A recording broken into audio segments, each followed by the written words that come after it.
àbẹ̀rẹ̀ àwọn òpònú àwọn dìdìrìn wọ́n ti gbàgbé ìyà tí wọ́n fi jẹ wọ́n ẹlẹ́yin ló kù ṣé gbogbo tí wọ́n ṣe fún yín nínú EndSARS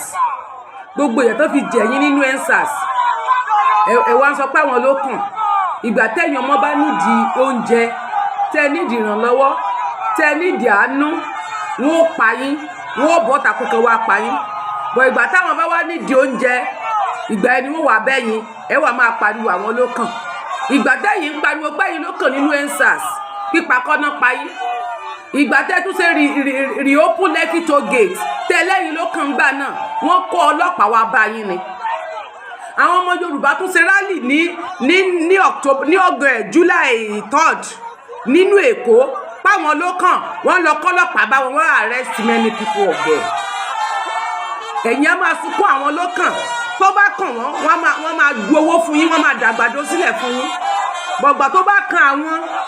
tó bá pẹ́ yìí ló kàn tó jẹ́ yìí yúùtì ló kàn ikú náà fi ń pa ikú náà sọ pé ó kàn yín ẹ̀yin lè wá ń rojọ́ ẹ̀wò bẹ́ẹ̀ ṣe ń sunkún ká táwọn bá ronú páwọn náà ń bọ̀ wá kàn wọ́n ṣé wọ́n mọ̀ pa yín bí ẹran wọ́n ń pa yín wọ́n value life yín odidi ọdún 4 bí 5 náà fi ti bọ́dà wọn ò ṣe nǹkan kan sí gbà yẹn lẹ́yìn sunkún páyìn lóko wọn ò mọ̀ rí ti yín ro ó wá dìgbà tí wọ́n sunkún ẹ̀yìn lóko ikú ló